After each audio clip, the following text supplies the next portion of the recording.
Assalamualaikum warahmatullahi wabarakatuh.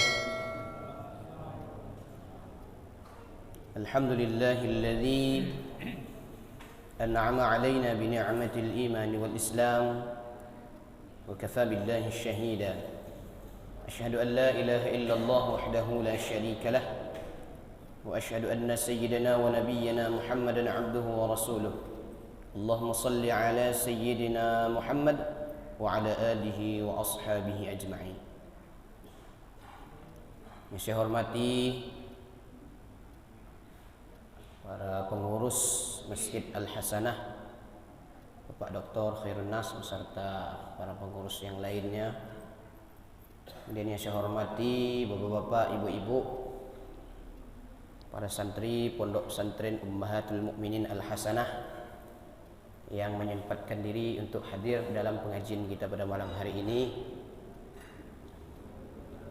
Seperti biasa, sebelum kita mulai kajian, mari kita buka dengan pembacaan Ummul Quran dengan bertawassul kepada pengarang kitab dan ulama-ulama kita yang lainnya. Al-Fatihah ala niyatis sahalah wal jamalah fi kulli umuri diniyah wad dunyawiyah wal ukhrawiyah ma'a tamamil inayah وإلى حضرة النبي المصطفى محمد صلى الله عليه وسلم وآله وأزواجه وذرياته أجمعين ثم إلى أرواح آبائنا وأمهاتنا وأجدادنا وجداتنا ولأستاذنا ولمعلمينا ولجميع المؤمنين والمؤمنات والمسلمين والمسلمات خصوصا إلى روح الشيخ عبد القادر الجيلاني وإلى روح الشيخ محمد متولي الشعراوي وإلى روح الشيخ سيد سابق وإلى روح الشيخ سيد محمد بن علوي المالكي الحسني وإلى أصولهم وفروعهم ومحبهم وأحبائهم الأحياء منهم والأموات أينما كانوا من مشارق الأرض إلى مغاربها برها وبحرها وإلى جميع مشايخهم وسلسلة سندهم إلى رسول الله صلى الله عليه وسلم غفر الله ذنوبهم ونفعنا الله بعلومهم وأفاض علينا من بركاتهم وأنوارهم وأسرارهم في الدنيا والآخرة شيء لله ولهم الفاتحة. أعوذ بالله من الشيطان الرجيم بسم الله الرحمن الرحيم الحمد لله رب العالمين الرحمن الرحيم مالك يوم الدين إياك نعبد وإياك نستعين اهدنا الصراط المستقيم صراط الذين أنعمت عليهم غير المغضوب عليهم ولا الضالين آمين. قال المصنف رحمه الله تعالى ونفعنا بعلومه في الدارين. Kita melanjutkan kajian kita dalam kitab Al-Hikam karya Syekh Ibnu Athaillah As-Sakandari, yang malam ini kita membahas mengkaji pada hikmah yang ke-13, baris yang ke-13 dari bawah pada halaman yang ke-9 bagi yang bawa kitabnya. Syekh Ibnu Athaillah As-Sakandari mengatakan kaifa yashraqu qalbun suwarul akwani muntabi'atun fi mir'atihi. Kaifa yashraqu qalbun, bagaimana hati itu bercahaya. Jadi hati kita ini Bapak Ibu bisa bercahaya sesuai dengan kehendak kita. Bagaimana hati itu bercahaya? Suwarul akwani, sedangkan bayang-bayang dunia, sedangkan gambaran-gambaran dunia, muntabi'atun fi mir'atihi, melekat pada cermin hatinya. Jadi hati kita itu punya cermin. Muntabi'atun itu melekat. Maka kalau sesuatu itu sudah menjadi kebiasaan, itu namanya disebut dengan tabiat. Kalau kita bilang tabiat. Jadi muntabi'ah itu memang betul-betul melekat dalam diri seorang.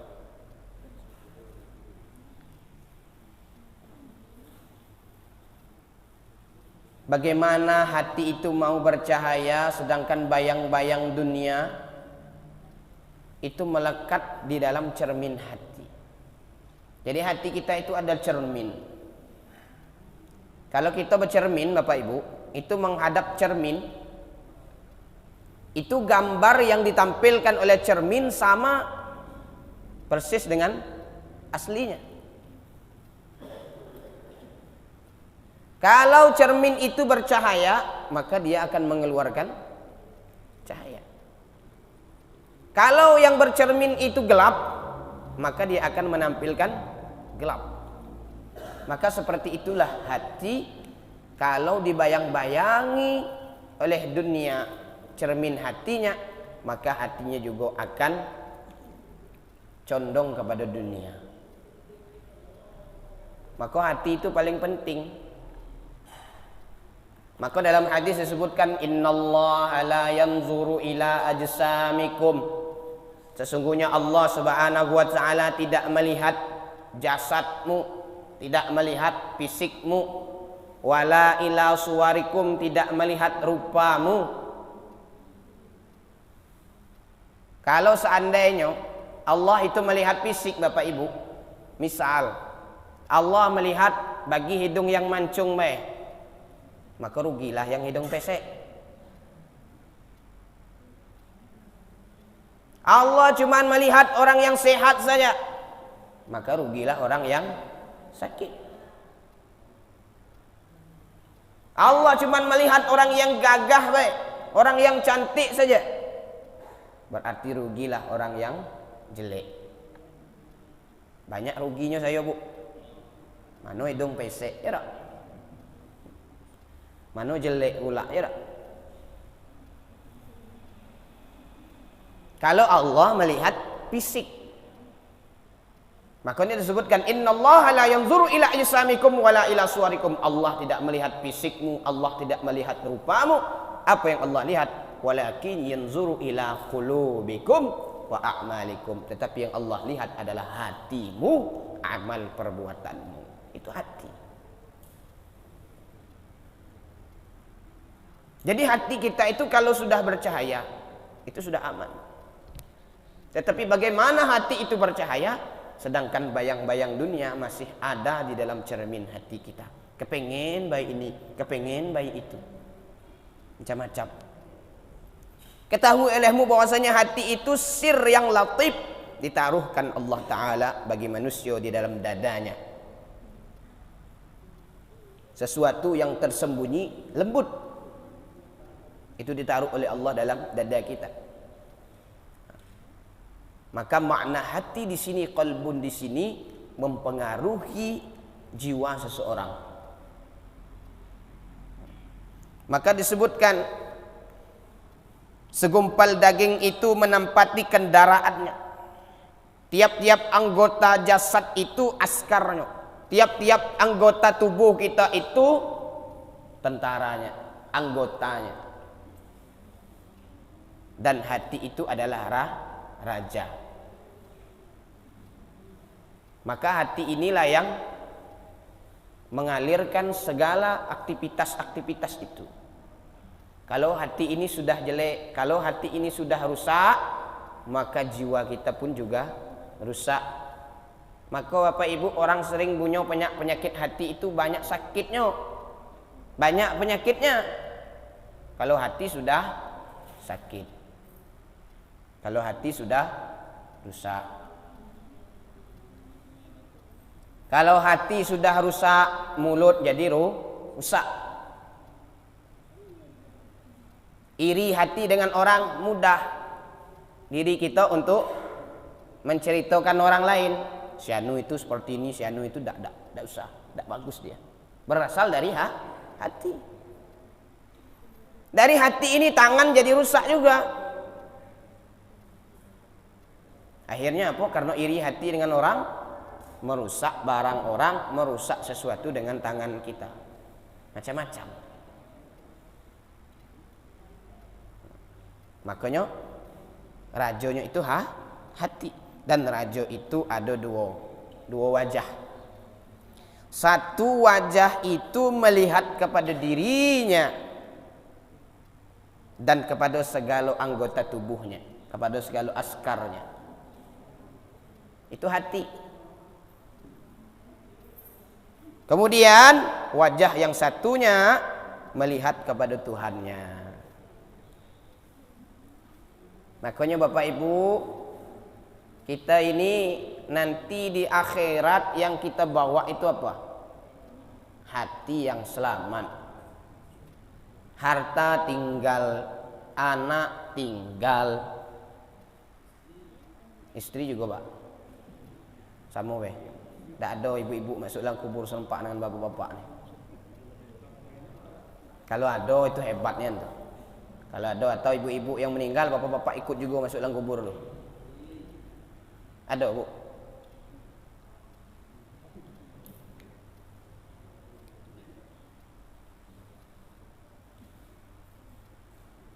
Maka disebutkan dalam Al-Quran bahwa kita ini tidak ada manfaatnya harta. La yanfa'u malun wala banun.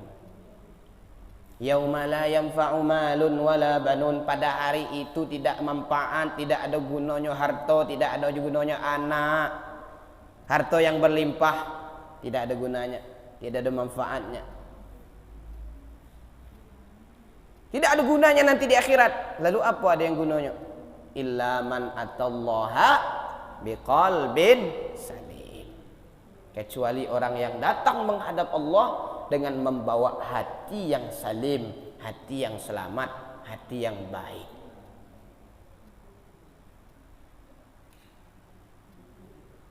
Kalau kita di akhirat nanti membawa hati yang rusak, tidak bisa. Maka yang paling pangkal, paling awal itu hati.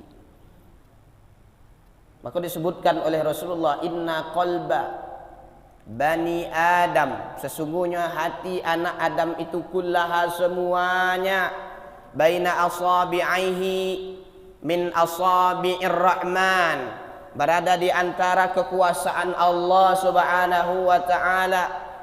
Dan Allah lah yang nanti mengotak hati itu sesuai dengan kehendak Allah. Itu hati manusia. Hati saya itu dalam kekuasaan Allah. Hati bapak-bapak ibu juga dalam kekuasaan Allah.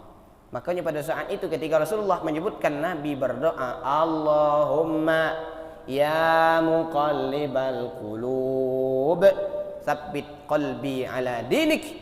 Allahumma ya musarrifal qulub sarrif qalbi ala ta'atik. Ya Allah yang membolak-balikkan hati. Jadi qalbu itu bahasa Arab Bapak Ibu, artinya terbolak-balik. Makanya kadang hati itu kadang senang, kadang sedih. Itu hati. Sabit qalbi ala dinik, tetapkan hatiku ya Allah dalam agamamu.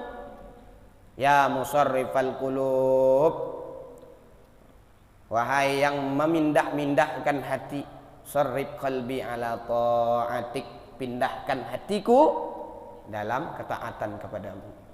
Itu yang kita minta. Kalau itu yang kita minta, maka hati kita bercahaya. Ini dibagi kepada 4 ini, hikmah yang ke-13 ini dalam kitab ini. Kemudian am kaifa yarhalu ilallahi. Ini agak panjang syarahnya, Pak. Jadi kita baca langsung matannya dan syarahnya kita baca sedikit. Am kaifa yarhalu ilallahi wa huwa mukabbalum bi syahwatihi. Bagaimana seseorang itu menuju Allah, berjalan menuju Allah. Yarhalu, berjalan menuju Allah. Wa huwa mukabbalun bi syahwatihi. Sedangkan dia itu masih terbelenggu dengan syahwatnya. Masih tertambat oleh syahwat. Makanya kita Bapak Ibu kalau diikat tidak bisa berjalan. Ada orang diikat bisa berjalan, tidak bisa. Artinya apa? Mukabbal Itu terbelenggu, memang betul-betul terbelenggu hati kita dengan syahwat. Makanya orang yang susah menuju Allah itu kebanyakan ngikuti syahwat. Makanya doa kita kadang tidak dikabulkan. Karena belum mengikhlaskan doa yang diucapkan itu. Maka orang yang bertambat itu tidak boleh dia berjalan kepada Allah, maka tidak boleh dia kembali kepada Allah daripada pertambatan syahwatnya.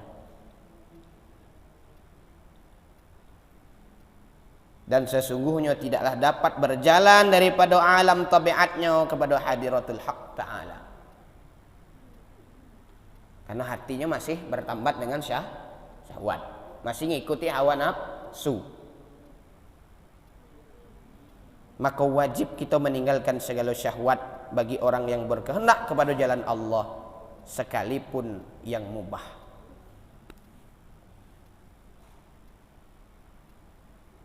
Banyak bu, keinginan-keinginan, pingin ini, pingin itu kan syahwatnya. Masih terbelenggu oleh syahwat. Maka ada setengah daripada ulama mengatakan sengatan tabuan itu, sengatan tabuan yang ada pada badan itu lebih mudah daripada sengat syahwat bagi hati orang yang menghadap kepada Allah.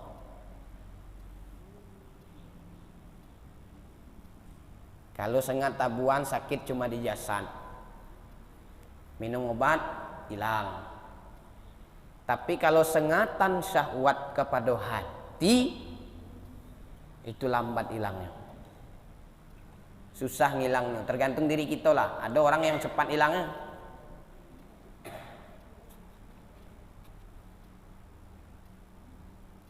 Kemudian yang ketiga, am kaifa yatma'u ay yadkhula hadratallahi wa huwa lam yatatahhar min janabati ghafalatihi. Bagaimana seseorang itu bertamu ke hadirat Allah, bagaimana seseorang itu menghadap Allah, wa huwa lam yatatahhar min janabati ghafalatihi, sedangkan dia belum suci dari kotoran kelalaiannya.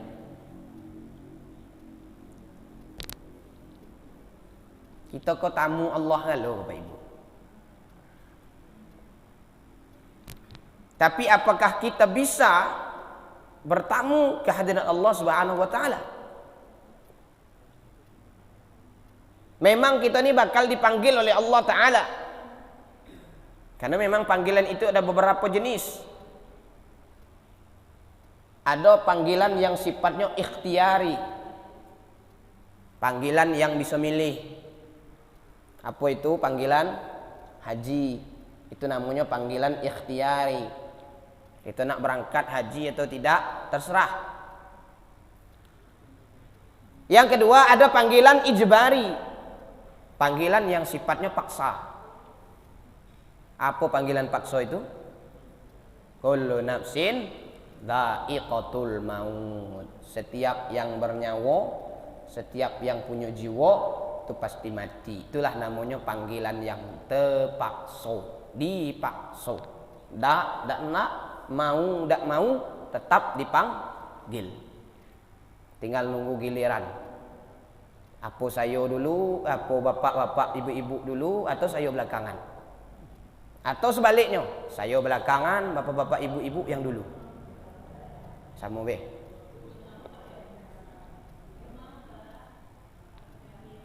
Karena kita ini bakal dipanggil. Tapi ingat, yang perlu kita catat adalah Al-Quran. Alladzi khalaqal mauta.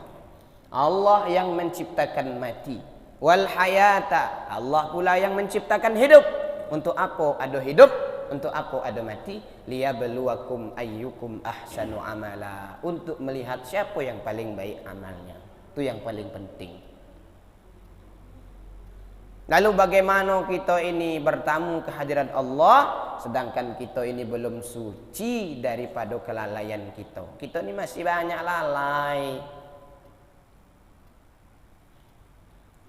Maka kata Syekh Hijazi radhiyallahu an, maka daripada hadratullahi, kehadiran Allah itu yaitu hakikatul qalbi, hakikat hati yang dinamai Baitur Rabbi. Karena orang yang menghadap Allah itu orang yang dirinya sudah bersih, dirinya sudah suci. Karena bahwasanya apabila telah hilang segala penyakit hati dan telah suci dia daripada segala penyakit hati, daripada kelakuan-kelakuan tabiat-tabiat yang tidak baik, daripada maksiat,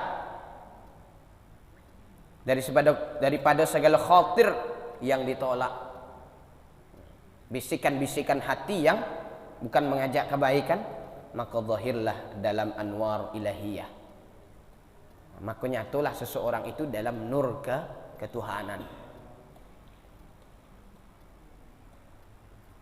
Allah itu setiap hari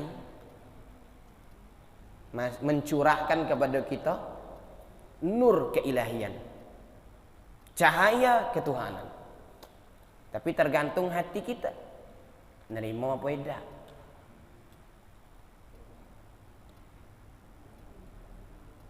Maka disebutkan oleh Ibnu Athaillah Sakandari tadi di awal, bagaimana hati kita ini bercahaya sedangkan bayang-bayang dunia masih ada, masih melekat di dalam cermin hati kita. Kalau kita ini didapatkan jangan sampai kita tidak suci ketika bertamu ke hadirat Allah. Kalau ketika kita ibadah, ketika salat, yang dilihat itu bukan hanya suci zahirnya.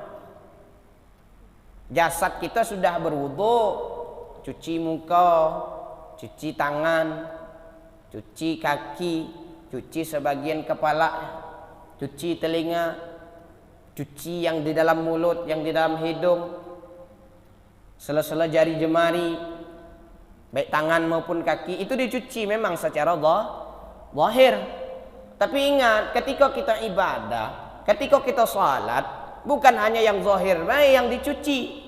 Lalu apa lagi yang dicuci? Yang batin. Hati juga perlu dicuci. Sifat sum'ah dibuang, sifat riya dibuang, sifat ujub dibuang, sifat takabur dibuang. Maka timbullah yang namanya khusyuk, tawadhu, rendah hati. Kalau sifat ujub, kalau sifat takabur kita bawa dalam solat, maka kita tidak akan mengakui bahwa Allah Subhanahu wa ta'ala yang kita sembah. Kepala ini berharga Bapak Ibu. Maka ketika kita sholat ditempelkan ke lantai, menandakan bahwa kita ini adalah hamba. Siapa yang berani nampar kepala kita? Tidak ada yang berani. Kalau nampar badan bolehlah, ya tak? Nampar kaki tidak apa-apa. Tapi kalau sudah nampar kepala, nyawa tahu orangnya.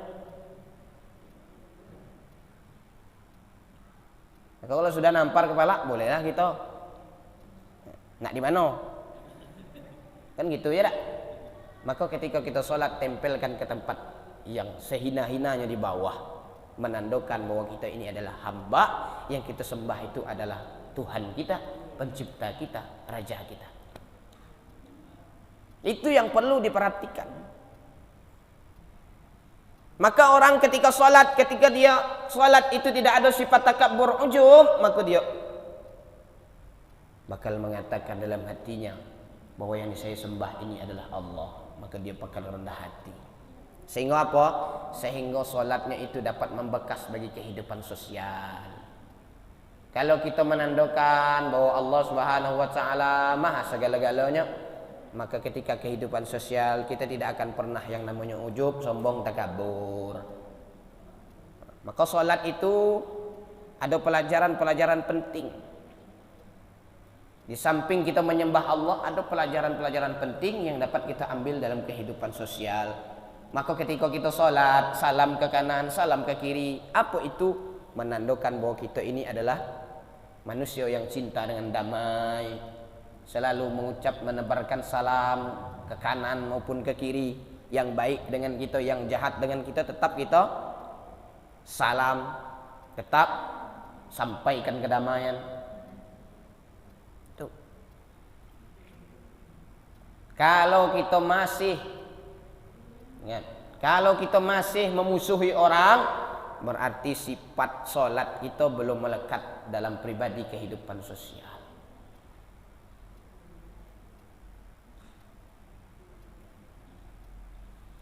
Maka selagi ada hati itu bersifat adatut tabai yang istighal kepada ahwal-ahwal makhluk, kalau hati itu masih ada punya sifat adatut tabai, kebiasaan tabiat yang istighal, yang sibuk mengurusi ahwal-ahwal makhluk, mengurusi orang lain, maka tiadalah masuk ke hadirat yang mulia. Belum bisa kita masuk bertamu ke hadirat Allah. Maka orang Bapak Ibu kalau lah solat itu, apapun yang ada pada dirinya itu tidak terasa kadang-kadang. Makanya walaupun nyamuk itu kadang dapat lagi tuh nahannya, tidak terasa kadang ada nyamuk gigit. Merasakan manisnya ibadah. Kalau itu belum sampai makom gitu. Kita baik kalau ada suara motor lewat depan tuh kedengaran di kuping tuh kurang khusyuknya lah. Sudah dengar suara motor, dalam hati menutup-nutup, motor siapa lah di luar. Besar nian jos besar nian kenal pot macam-macam.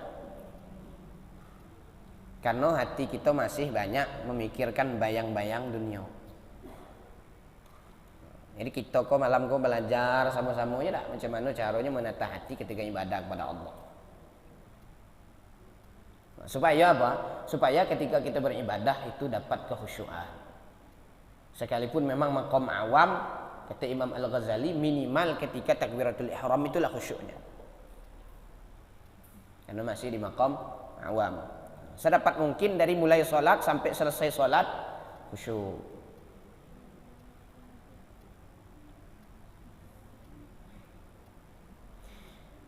Kemudian am kaifa yarju ay yafhama daqa'iqal asrari wa huwa lam yatub min hafawatihi. Bagaimana seseorang itu mengharapkan ay yafhama pemahaman daqa'iqal asrari, secara terperinci rahasia-rahasia Allah. Karena memang ada sebagian manusia itu tidak dihijab lagi. Segala rahasia-rahasia itu diketahui.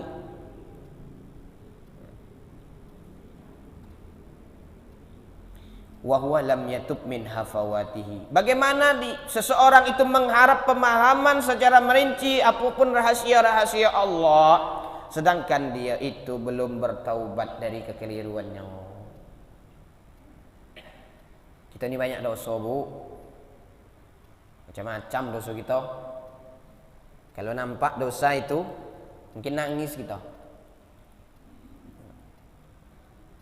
Tak sempat lagi ngejek-ngejek orang, tak sempat lagi nak minum makan tu, tak sempat lagi kalau nampak dosa. Untung dosa tu tak nampak. Nah, dosa Ustaz Berlino segunung tingginya tu. Nampak. Mungkin saya malam ini tak ada pengajian lagi malam ni. Kalau nampak dosa saya. Begitu juga Bapak Ibu. Masing-masing diri kita ini dirahasiakan oleh Allah Subhanahu wa taala. Maka dengan rahasia itu kita banyak bertaubat. Walladzina idza fa'alu fahishah, orang yang melakukan kekejian, au zalamu anfusahum, atau menzalimi dirinya sendiri, zakarullah, dia ingat dengan Allah. Itu yang penting. Fastaghfaru lidzunubihim, kemudian beristighfar mohon ampun atas dosa-dosanya. Karena orang yang baik itu Bapak Ibu bukan tidak pernah melakukan dosa. Tidak ada di dunia ini orang yang tidak pernah melakukan dosa. Pasti ada dosanya. Namanya manusia. Makanul khata' wan nisyan. Tempatnya salah, tempatnya khilaf.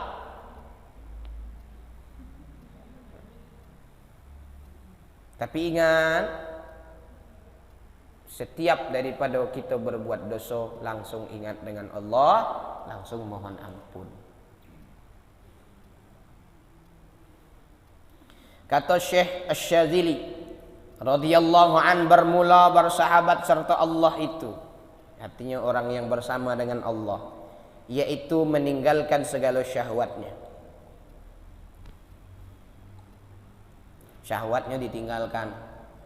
Itu orang yang selalu bersama Allah. Makanya nanti ada hadis yang menyebutkan bahwa orang yang salah satunya dinaungi oleh Allah Subhanahu wa taala, yauma la dhilla illa dhilluh, pada hari itu tidak ada naungan kecuali naungan Allah Subhanahu wa taala.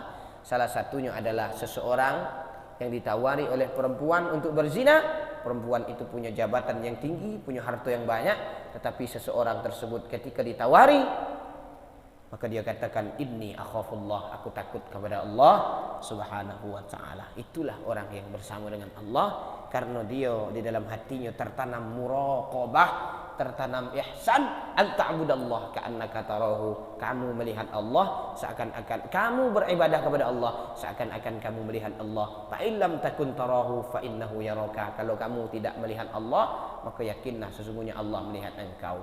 Maka ditanamkan muraqabah di dalam hati, maka kita ini tidak akan berbuat maksiat. Kenapa? Karena kita merasa bahwa CCTV Allah itu ada di mana-mana. Tidak bakalan kita ini berbuat maksiat kalau kita pasti merasa Allah selalu mengawasi, mengintai. Dan ingat, CCTV itu akan diputar pada hari kiamat. Mudah bagi Allah. Kita baik nengok foto kita beberapa tahun yang lalu, beberapa puluh tahun yang lalu, foto jadul masih tengok, video yang jadul masih ditengok kita. Kok berubah dari tahun 93 sekarang lah sudah 2021, beda wajahnya. Tak ada wajah dulu lagi. Nah, sangat mudah bagi Allah ketika pada hari kiamat nanti kehidupan di dunia nanti akan ditampakkan oleh Allah Subhanahu wa taala. Dan tiada sampai hamba itu kepada Tuhannya kalau masih beserta dengan syahwatnya daripada segala syahwatnya itu, dan tiada iradah daripada segala iradahnya. Maka seseorang tidak akan sampai kepada Allah. Kalau menuju Allah dia bakal sampai. Kalau berdoa, doanya lambat terkabulnya. Kenapa? Masih ngikut hawa nafsunya. Dan inilah suatu yang telah disebutkan oleh pengarang kitab, akan dia segala lawannya tiada dapat berhimpun, karena bahwasanya berhimpun antara dua lawannya itu seperti berhimpun gerak dan diam, terang dan gelap. Kalau berhimpun syahwat dengan Allah tidak bisa. Terang dengan gelap berhimpun tidak bisa. Kalau kita menuju Allah, upayakan segala ada isi hati itu hanya Allah. Makanya ulama-ulama tasawuf itu kalau lah zikir Bapak Ibu, tidak telap kita nurutnya. Sahabat Nabi ada yang zikir menyebutkan subhanallah itu sampai 1000 kali, ada yang sampai 100.000 kali. Itu ada sahabat Nabi buat tali simpul. Tali simpul, dia tali itu disimpulkan. Sebanyak berapa? 1000. La yanamu, dia tidak tidur hatta yusabbih, sampai dia bertasbih, selesai tasbih baru tidur. Kita dah telah ikutnya. Banyak kegiatan kita. Ada orang yang memang amalnya selawat itulah macam-macam. Ada yang selawatnya 100.000 sehari, 1000 sehari, 10.000 sehari, macam-macam.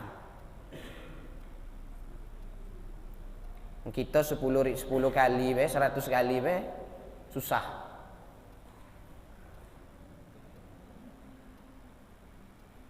Tapi ingat, amalannya bukan zikir we, amalannya wajib tuh ngerjakan juga. Saya Pak Ustaz, subhanallah saya sampai 100.000 kali sehari. Semayang tidak? Percuma.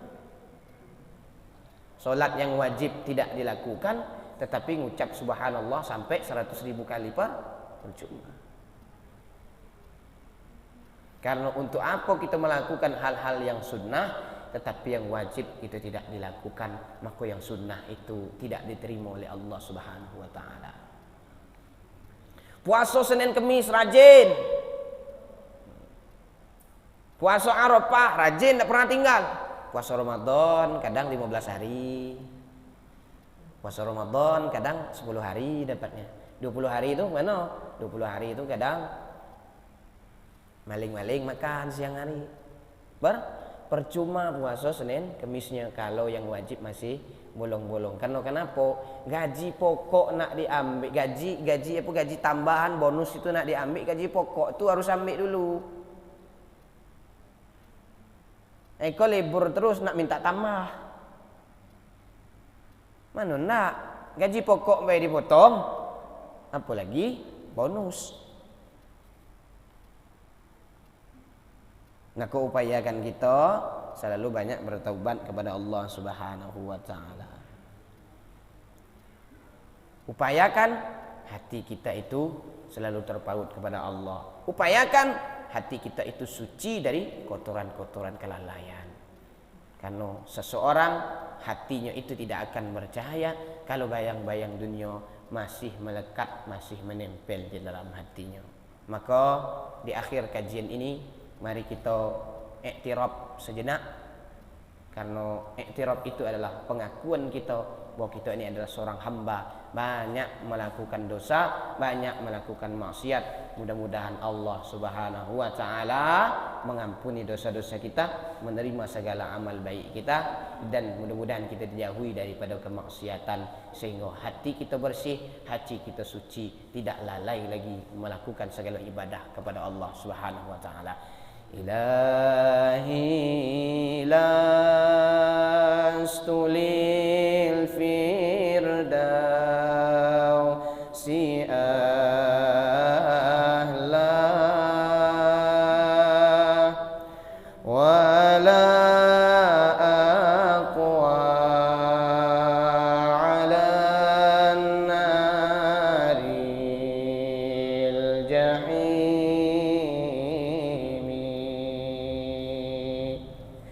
فهب لي توبة واغفر ذنوبي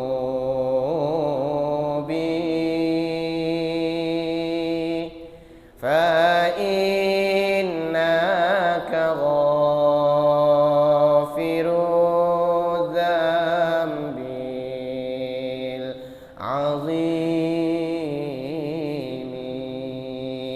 Ilahi, ya Tuhanku, lastu lil firdausi ahla, aku tidak pantas kalau dibagi surgamu. Kenapa tidak pantas? Banyak maksiat, banyak dosa, banyak melakukan kesalahan. Wala aqwa, tetapi aku tidak sanggup ya Allah, alan naril jahimi, kalau seandainya masuk ke dalam neraka jahanam. Tidak sanggup. Kulit ini terbakar, tidak sanggup. Mata ini dibakar, tidak sanggup. Mulut ini dibakar. Ini Pak, bahasanya tinggi. Kalau disuruh masuk surga tidak pantas. Kalau disuruh masuk neraka tidak sanggup. Kalau begitu ya Allah, fahabali taubatan waghfir dzunubi. Kalau begitu ya Allah, terimalah taubatku, ampuni dosaku. Ini bahasanya apa namanya? Dikatakan nolak tidak, dikatakan minta juga tidak, bahasanya. Tapi ada ujung permintaannya di situ. Fahabli taubatan waghfir dzunubi. Kalau begitu ya Allah, terima taubatku, ampuni dosaku. Fa innaka ghafirud dzambil azim. Baru timbul di situ bahwa kita mengakui bahwa Allah zat apa? Ghafirud dzambi, zat yang mengampuni dosa al-azimi, dosa-dosa kita yang besar. Mudah-mudahan kita pengajian ini Mudah-mudahan kita yang sering zikir kepada Allah, mudah-mudahan kita yang taat kepada Allah, mudah-mudahan kita semua ini adalah selalu hamba Allah yang selalu disucikan hatinya, dan mudah-mudahan kita ini diampuni segala dosa-dosa kita. Mudah-mudahan Allah Subhanahu wa taala menerima taubat kita, karena kita memang disuruh tubu ilallahi taubatan nasuha, bertobatlah kamu kepada Allah dengan taubat yang sebenar-benarnya. Mudah-mudahan taubat kita diterima, dosa kita diampuni, segala kebaikan-kebaikan kita diterima oleh Allah Subhanahu wa taala, sehingga kita minta kepada Allah Subhanahu wa taala, Allahumma khtim lana bihusnil khatimah. Kalau engkau takdirkan kami meninggal ya Allah, matikan kami dalam keadaan husnul khatimah, wala takhtim alaina bisu'il khatimah, dan jangan engkau tutup usia kami dengan su'ul khatimah. Kalau kami ditakdirkan hidup pada hari ini ya Allah, maka jadikan hidup kami ini ya Allah ziyadatan lil khair, untuk menambah kebaikan. Tapi kalau kau seandainya mentakdirkan kami meninggal, jadikan meninggal kami ini ya Allah berhenti daripada perbuatan dosa dan maksiat. Assalamualaikum warahmatullahi wabarakatuh. Kita tutup dengan pembacaan doa. A'udzubillahi minasyaitonir rajim. Bismillahirrahmanirrahim. Alhamdulillahi rabbil alamin. Allahumma shalli ala sayyidina Muhammad wa ala ali sayyidina Muhammad. Allahumma ighfir lana dhunubana wa liwalidayna warhamhuma kama rabbayana shighara. Li jami'il mu'minina wal mu'minat wal muslimina wal muslimat al ahya'i minhum wal amwat innaka ala kulli syai'in qadir. Allahumma nawwir qulubana bi nuri hidayatik kama nawwartas samawati wal ard abadan abadan bi rahmatika ya arhamar rahimin. Allahumma ya muqallibal qulub tsabbit qulubana ala dinika wa ala ta'atik. Rabbana atina fid dunya hasanah wa fil akhirati hasanatan wa qina adzaban nar. Wa sallallahu ala sayyidina Muhammadin wa ala alihi wa sahbihi wa sallam. Subhana rabbika rabbil izzati amma yasifun wa salamun alal mursalin walhamdulillahi rabbil alamin. Taqabbalallahu minna wa minkum.